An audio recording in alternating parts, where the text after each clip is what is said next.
Welcome to We Learn Virtual Learning Network. Today I am going to take session number 1, Constitutions of India and Ethics. Topics to be covered under this: what is the meaning of the term constitution? What is the importance of the constitution? And the development of the constitution.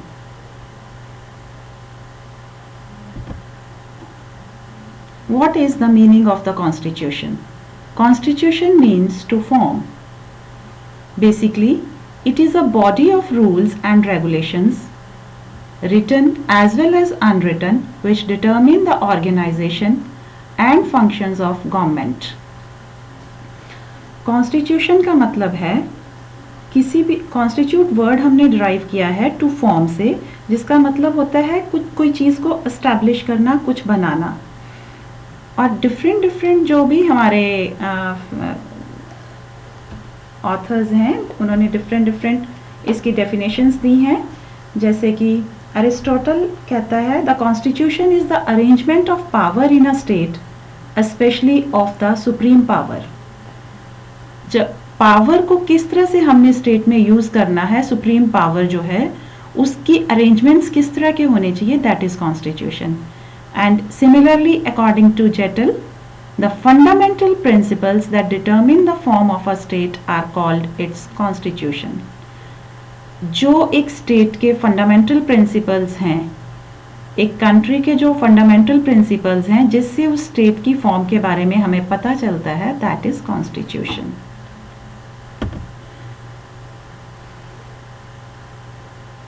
अगर हम इन सब definitions को, if we go once back to the slide and if we analyze all these definitions which are given by different persons, तो हमें we will lead to the organization and form of state.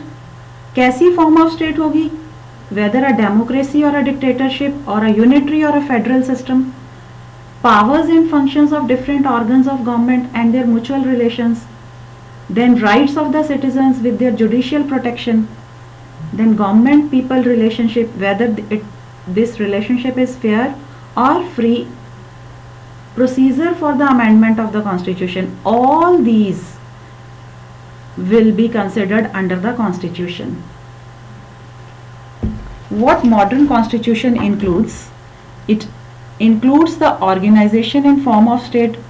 कैसी होगी, democracy होगी या it is dictatorship, again the same which I have already told you. Then what is the importance of the constitution?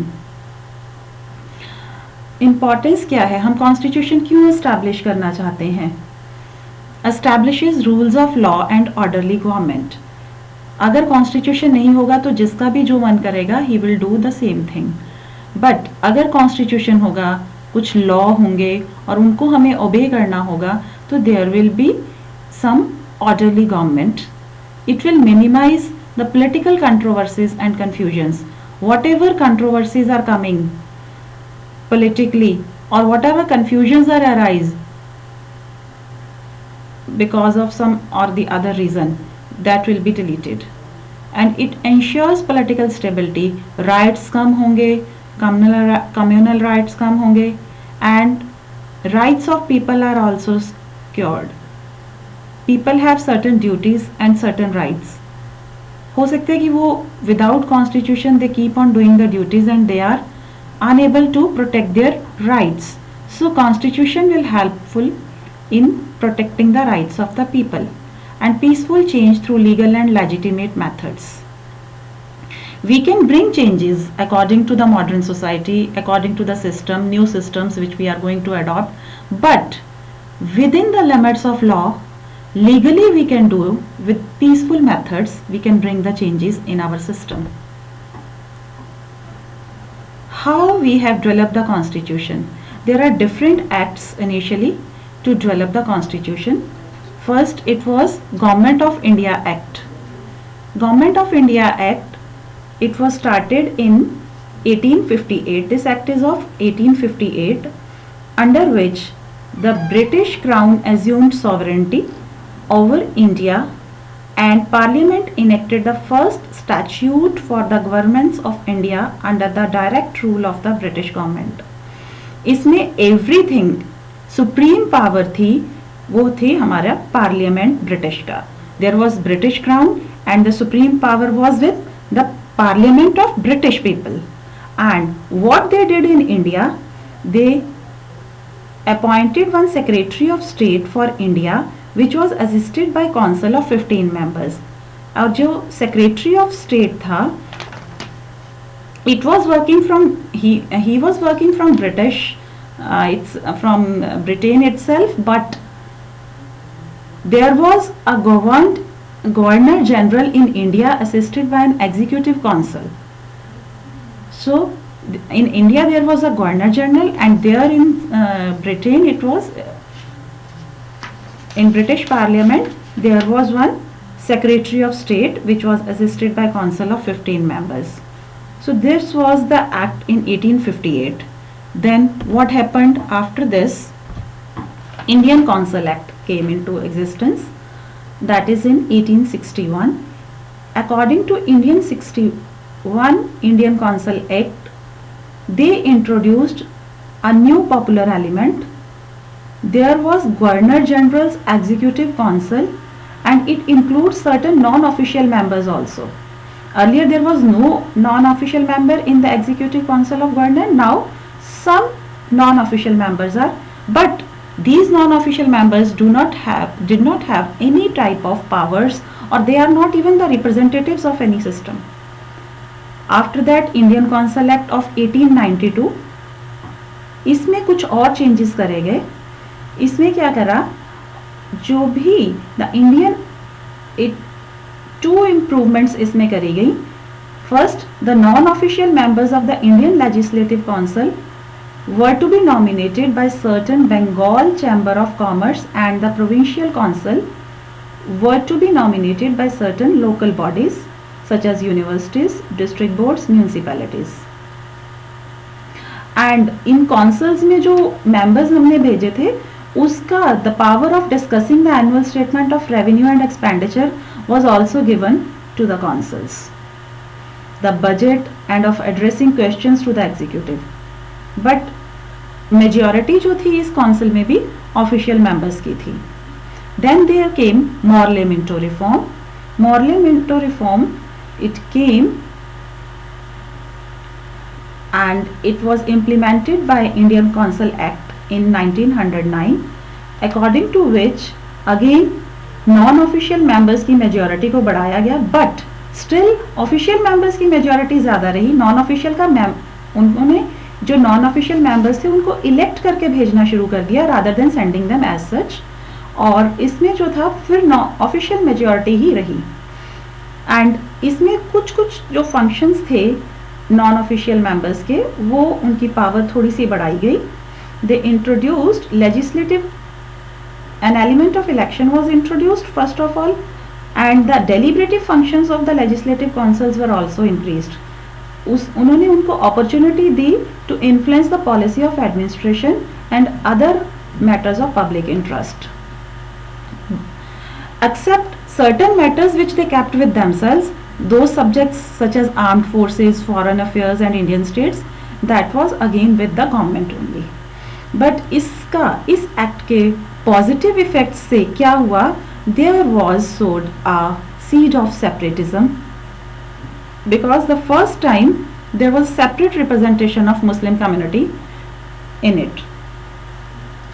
After that another act came into existence, that was in 1999. The next landmark is the constitutional development of India in the Montagu-Chelmsford report, and which led to the enactment of Government of India Act 1919. According to this act, the main features of this act we are going to describe, but इससे पहले the Secretary of State for India was Montagu at this time, and Governor General was Chelmsford. They introduced the diarchy in the provinces, and diarchy means dual government of center as well as provincial. The subjects of administration, they divided them into two categories. First was central, second was provincial. The central subjects were those which were exclusively kept under the control of the central government, और जो provincial subjects थे उनको भी further उन्होंने दो में divide कर दिया, एक transferred subjects और एक reserved subjects. जो transferred subjects थे that were to be administered by the governor with the aid of ministers responsible to legislative council, और जो reserved subjects थे that were to be administered by the governor and his executive council without any responsibility to the legislature.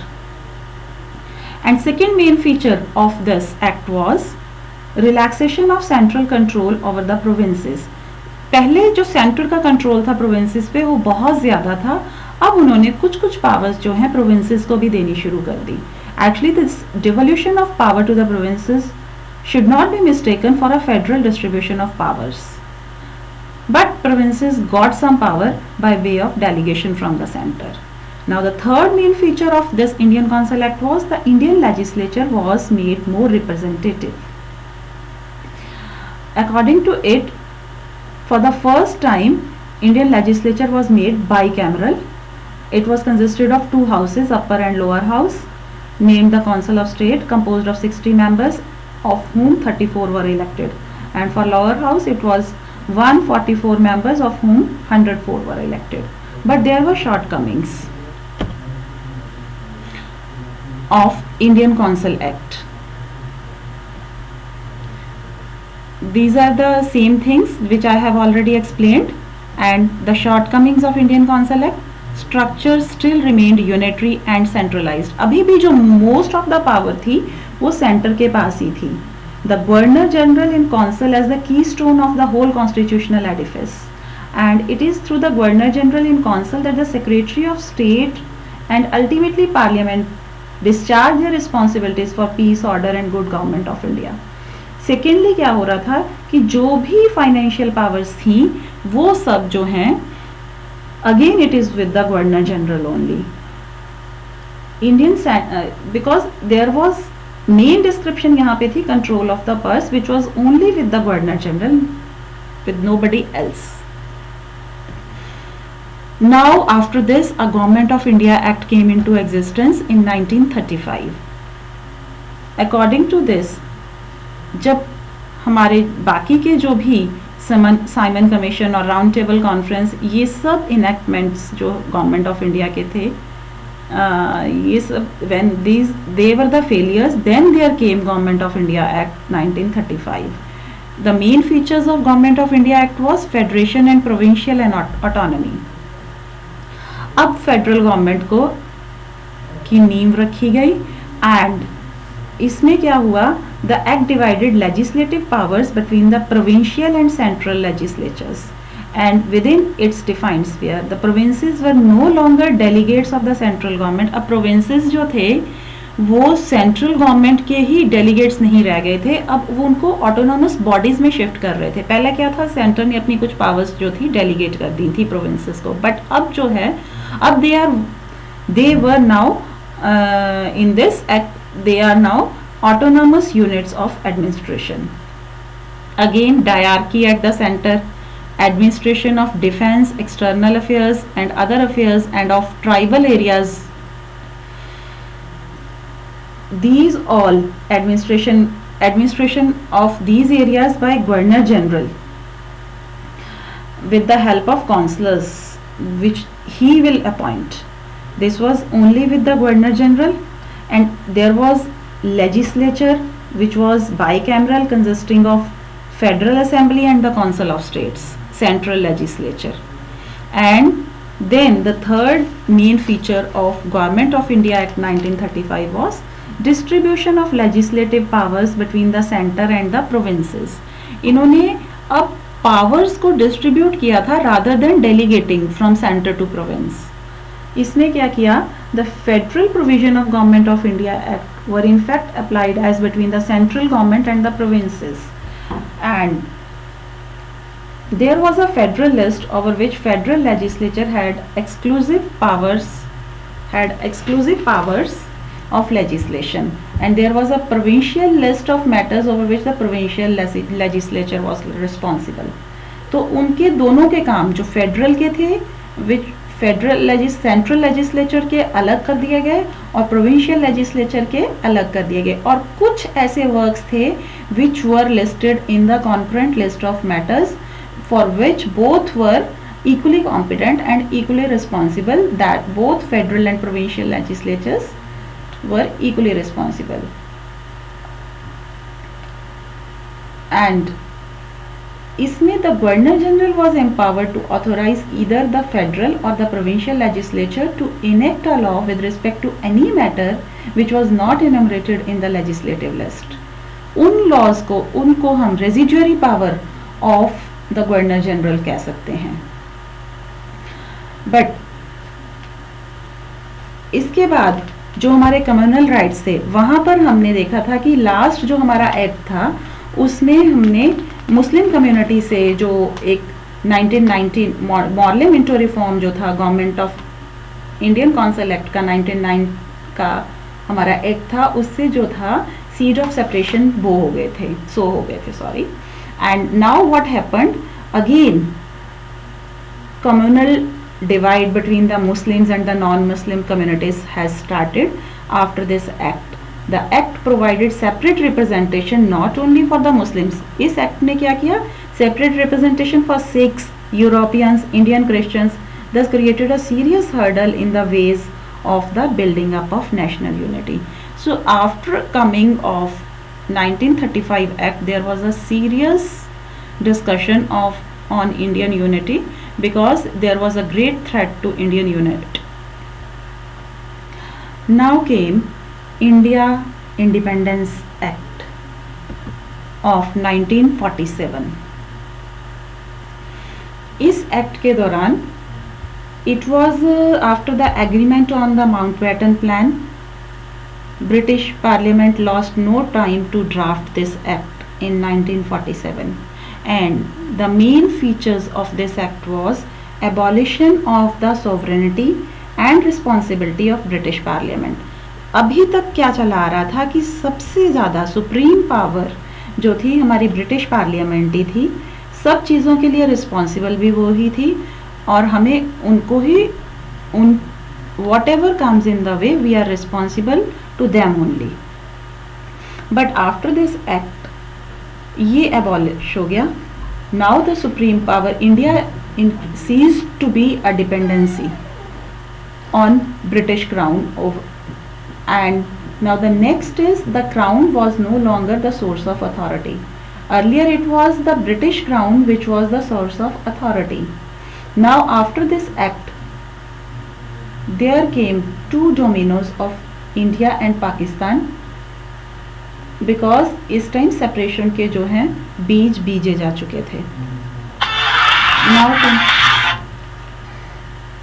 sovereignty of the dominion legislature. Now the next one is from the appointed day until the constituent assemblies of the two dominion were able to frame their new constitution and new legislatures, and Dominion were able to frame their new constitution and new legislature were constituted there, and Constituent Assembly was to have a dual function, that is of constituent and legislative. So if we summarize this unit, we have an elaborate discussion on the meaning of the term constitution, its importance, how we have developed the constitution, and we are able to know what our constitution is. There are certain questions out of this session which you can do yourself. Explain the meaning of the term constitution, what actually the constitution is. इसमें आपको बताना हो गया वही constitution is the word derived from the word constitute का मतलब to form. And again next question is explain the importance of the constitution. Here you will explain why we need constitution, इसकी क्या ज़रूरत थी for a peaceful handling of the national activities, all the legal activities, and for an orderly government जो हमने पहले discuss किया है. And what is India Independence Act which came after the agreement of the Mountbatten Plan. You are to explain that. what is this India Independence Act, and under it you will explain abolition of the sovereignty and responsibility of British Parliament. Then the crown was, second point you will explain the crown was no longer the source of authority.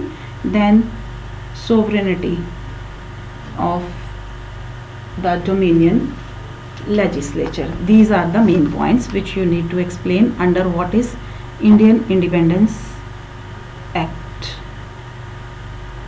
Thank you. Happy we learning.